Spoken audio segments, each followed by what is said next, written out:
and dangerous moment in history. And our job, it seems to me, is twofold. First, we must defeat the most dangerous president in the history.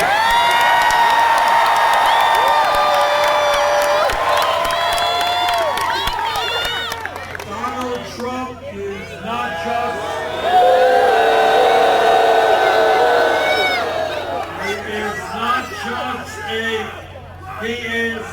just a pathological liar. He is not just running the most corrupt administration in modern history. He is not just a racist, a sexist, a homophobe, a xenophobe, and a religious bigot. He is somebody who should never have been elected, and we will make him a one-term president.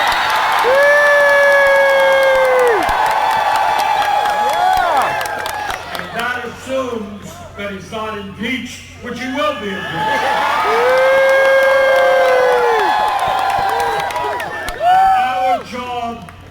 Our job is not just defeating Trump. We have another task in front of us, and that is transforming our country, creating a government and an economy that works for all of us, not just for 1%.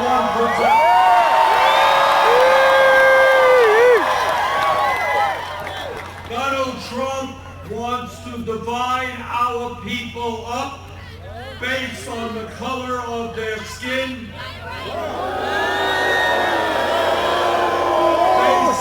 where they were born, based on their sexual orientation, and based on their religion. We are going to win this election because we are doing exactly the opposite. We're bringing our people together.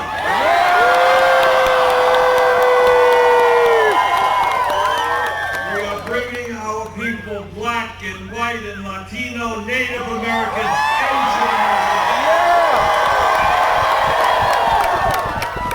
American, Native American, immigrant, those who were born in this country, gay and straight.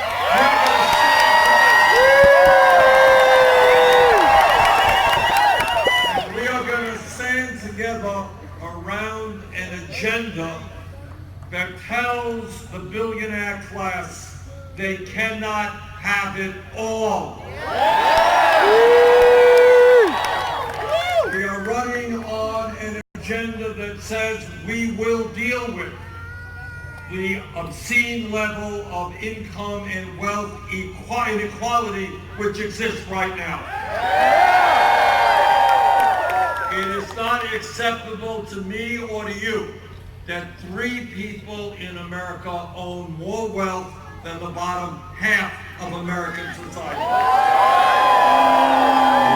It is not acceptable to us that while many of you are working 2 or 3 jobs, 49% of all new income goes to the top 1%. So tonight we tell the billionaire class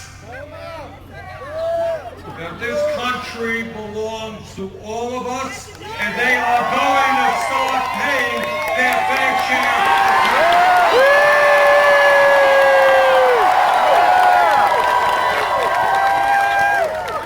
And let me tell you, the billionaire class is getting very, very nervous.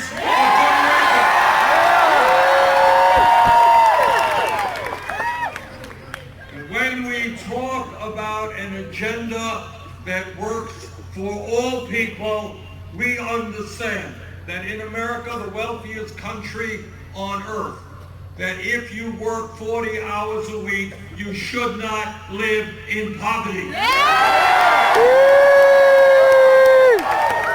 That is why we're going to raise the federal minimum wage to at least $15.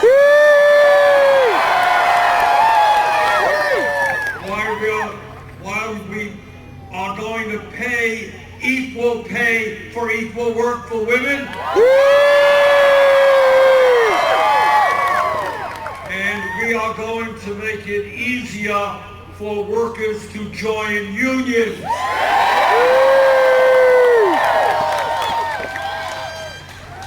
And we understand, and here we are at Fresno City College, we understand that education is a human right.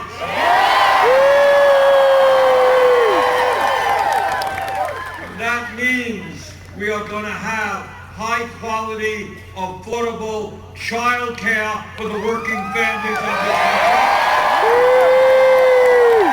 It means that we are going to have the best public education system in the world. And that we are going to pay our teachers the compensation and give them the respect that they deserve.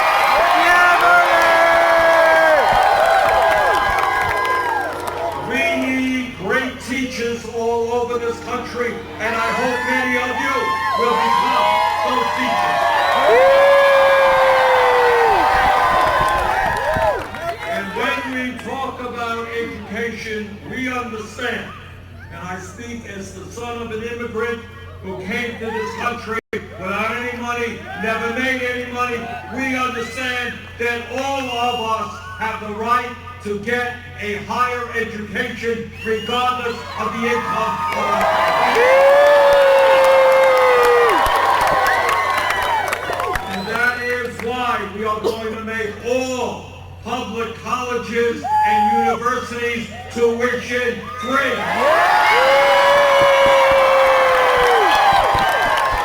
And that is why we're going to cancel all student debt.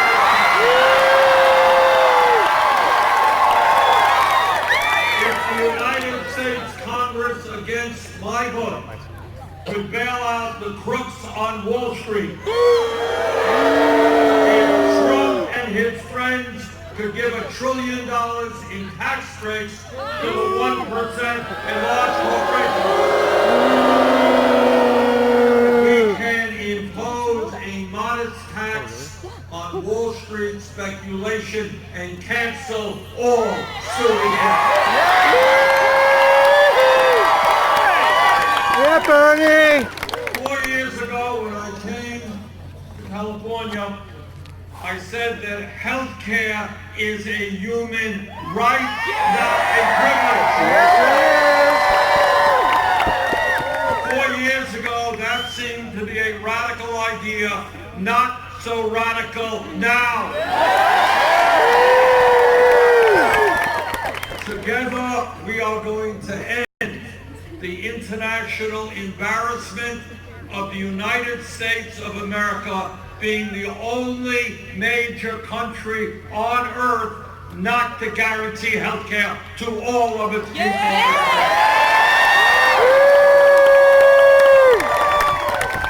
Now, the insurance companies may not like it. The crooks in the pharmaceutical industry may not like it. But we are going to pass a Medicare for all single-pay program. And we're not going to wait years to do that. We're going to introduce that legislation in the first week that we are in office. What Medicare for all means, that we're going to expand Medicare to include hearing aids, dental care, and eyeglasses, and home health care. It means that we are going to do away with all premiums and co-payments. It means that we're going to do away with all deductibles and out-of-pocket expenses. And essentially what it means is that anybody here, anybody in this country can go to any doctor they want, any hospital they want, and not have to take out their wallet, or their credit card. It is morally obscene that 87 million Americans are uninsured or underinsured. It is horrific that 30,000 people in our country die every year because they don't get to a doctor on time. It is disgraceful that 500,000 Americans go bankrupt because of medically related debt. That is not the America we believe in. We believe that health care is a human right, not a privilege. And at a time when we pay twice as much per person for health care to the people of any other country, tonight we tell the drug companies and the insurance companies we are coming after them. Health care is a human right.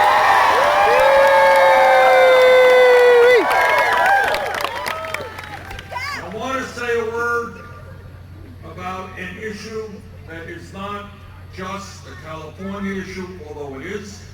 It is not just an American issue, although it is.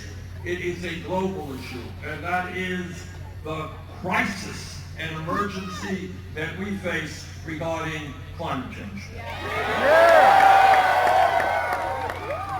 When anybody tells you that climate change is not real, when anybody tells you that it is not a global emergency, what they are doing is threatening the very well-being of their own kids, their grandchildren, and future generations. So let me be as clear as I can be. The scientific community is virtually unanimous in telling us that climate change is real. It is caused by human activity. It is already causing devastating problems all over the world. And what the scientists are now telling us is that they have underestimated the severity and the speed in which climate change is causing harm all over the world. As we speak, right here tonight, Venice, Italy, one of the most beautiful cities in the world, is underwater. As we speak tonight, Australia is on fire. I don't have to tell anybody here about the drought and the terrible, terrible fires that have consumed this great state. I don't have to tell you about the rising sea levels that are threatening coastal communities, not only in America, but all over the world. The drought that is going to cut back on food production. The extreme weather disturbances that we are seeing, the fact that we're going to see mass migrations of tens and tens of millions of people all over the world who are forced to leave their homeland in search of clean water and land to grow their crops. We have a global crisis, and it is a disgrace that we have a president who doesn't understand the first thing about climate change. Well, we do. And we are going to listen to the scientists, not the politicians. And I am very proud to tell you that building on the Green New Deal, we have introduced the most comprehensive climate change proposal ever brought forward by any candidate for federal office. We are going to move as quickly as humanly possible in order to transform our energy system away from fossil fuel to energy efficiency and sustainable energy.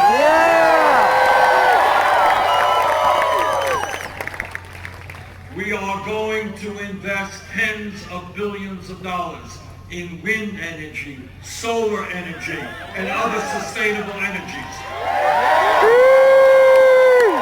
We are going to create millions of jobs retrofitting our buildings to make them more energy efficient. We're going to rebuild our transportation system. But it is not just climate change that we have got to address. We have got to address the terrible levels of pollution that exist here in California and all over this country. There are millions of people, including people in this area, who cannot drink the water that comes out of their faucet.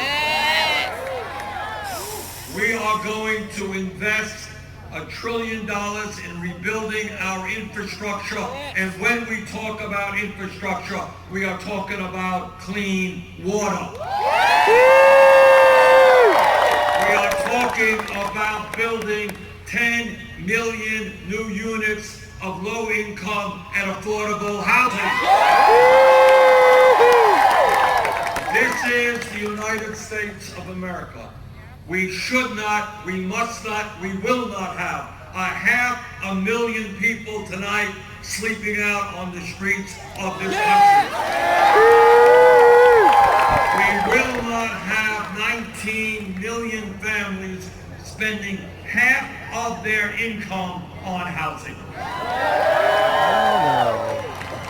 Brothers and sisters, when we talk about a progressive agenda, we are talking about ending a broken and racist criminal justice system.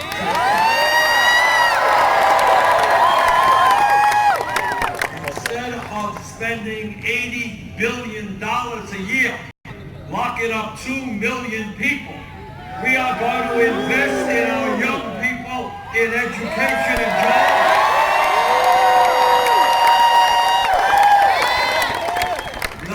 More jails and incarceration. We're going to end private prisons and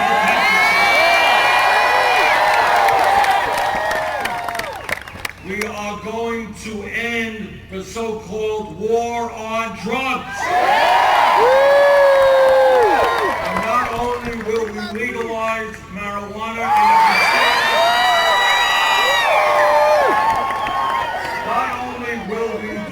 we're going to do something else. We are going to expunge the records of those people.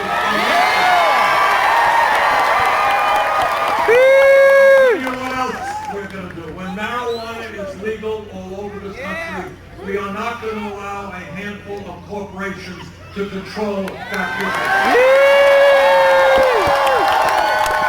business. We are going to help those people who are hurt the most in the war on drugs, the African American community, the Latino community. We're going to help those communities start the businesses they need to make money out of legal marijuana. And when we talk about justice and criminal justice, we believe in equal justice under the law. That means that when billionaires or CEOs of corporations break the law, no matter how rich and powerful they are, they're going to go to jail.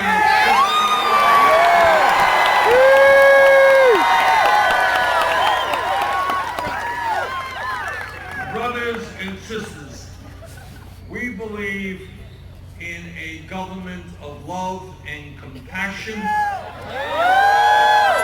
not a government of greed and hatred. That is why we are going to move as quickly as we can for comprehensive immigration reform and a path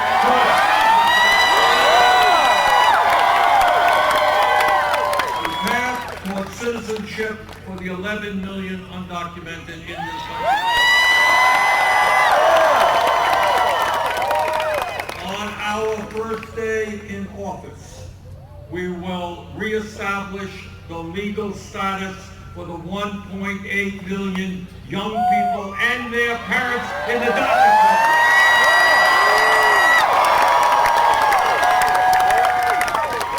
We will develop a humane policy and so that government agencies will never snatch babies away from the arms.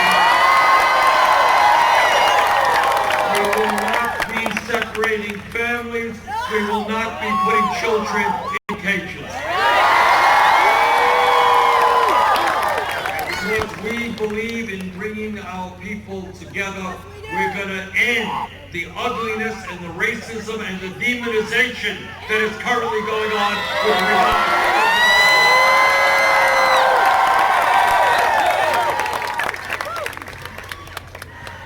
Bernie, Bernie, Bernie, Bernie, Bernie, Bernie, Bernie, Bernie, Bernie, Bernie, You know that there was another gun tragedy not far from here. One of many this state has experienced, and one of many, many we have seen in America. So here's my promise to you, that when we do gun policy under our administration, that policy is going to be written by the American people, not the NRA.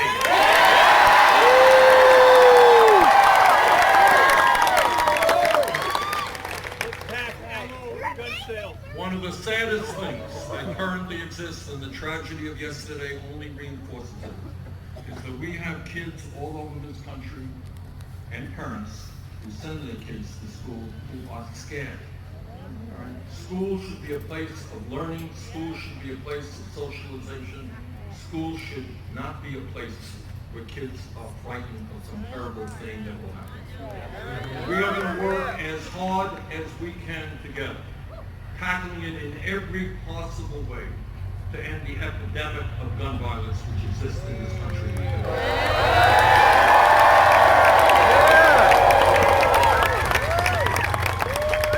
When we talk about a progressive agenda, we understand that it is the women of this country who control their bodies, not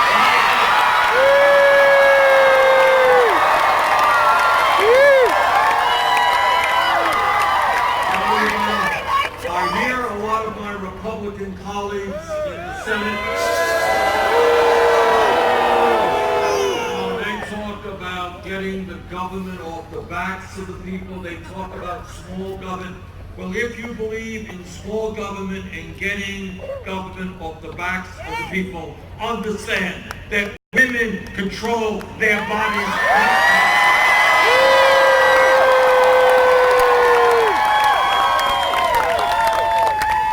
Brothers and sisters, what makes our campaign kind of unique is not just that we are going to beat Trump, but that we understand something that other campaigns don't.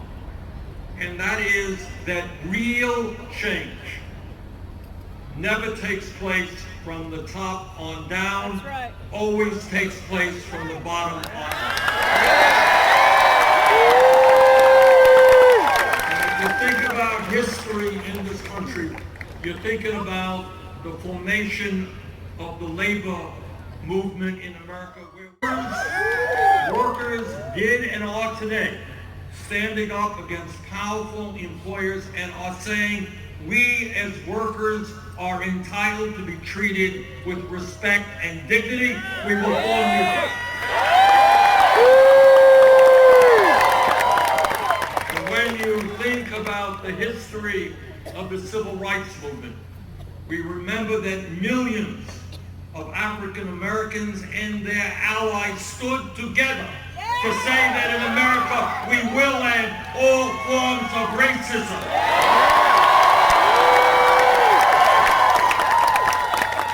And when we realized that 100 years ago today, women in America didn't even have the right to vote. They were not going to college. They were not doing the jobs that they wanted. They were treated as second-class citizens. But women and their male allies stood up and said that women will be treated with dignity and respect.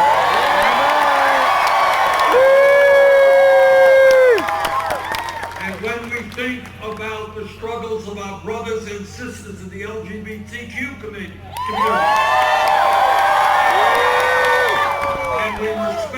incredible courage that they showed in standing up against prejudice.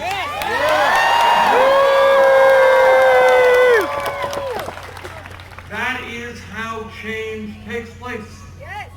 And I am going to tell you what no other presidential candidate will tell you. And that is that no president, not Bernie Sanders or anybody else, can do it alone. We can't do it alone. Because we are taking on the unbelievable power and greed and corruption of Wall Street, of the insurance industry, of the drug companies, of the fossil fuel industry, of the military-industrial complex, of the prison-industrial complex. So if we want to create a government and an economy which works for all of us, a government and an economy where healthcare is a human right, where all of our people, regardless of income, have the right to get a higher education, where we lead the world in tackling the global crisis of climate change, where workers are not making starvation wages but a living wage, where we end the racism and the ugliness of the current criminal justice system, where we reform our immigration system. No president alone can do all of those things, because the people on top are happy with the status quo. Their healthcare industry made $100 billion in profits last year. They're doing great. Fossil fuel industry, tens of billions of dollars. They are not going to give up without a struggle. Are you prepared to engage in that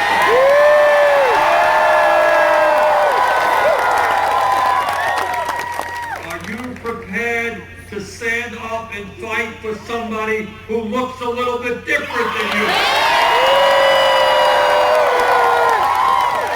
Are you prepared to stand up for the undocumented in this country?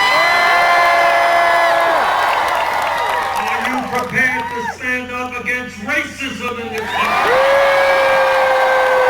Are you prepared to stand up against sexism in this country? Are you prepared to stand up against homophobia in this country? Are you prepared to stand up against income and wealth inequality? Well, if you are prepared to do all of that, you are part of the political revolution.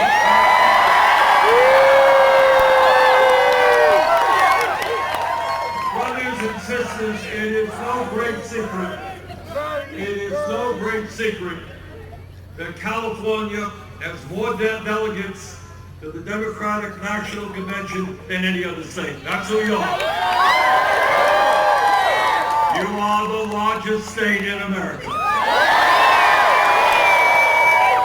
The truth is that candidate who wins California has an excellent chance to win the nomination.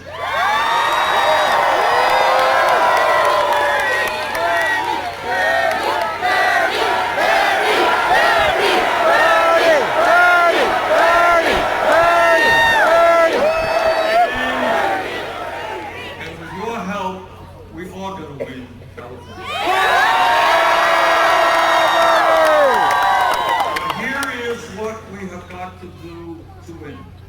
We have got to reach out to our friends and our co-workers and our family members who have kind of given up on the political process. All right? And they don't believe that change is possible. And what our job is to reach out to them and say, you know what? Moaning and groaning and complaining ain't going to do anybody any good. And we have got to reach out to young people who are the most progressive young generation in the history. The good news is that the young people of America today are the most progressive generation in the history of America. is they don't vote in high enough numbers. So our job is to make sure that working people, young people, and poor people stand up and fight for their lives and the lives of their kids. So I'm asking you this evening, reach out to your friends and your neighbors and your family members. Tell them that this fight is not just about you or you or you. It's about our kids, our grandchildren, and in terms of climate change, it is about the future of the entire planet. This is a moment we cannot pass by. This is a moment in which we must be involved. So tonight, I ask you to join the political revolution. Yeah! Yeah! I ask you to help us defeat Trump. And I ask you to help us transform this country so that we have an economy and a government that works for all of us, not just wealthy campaign contributors. Thank you.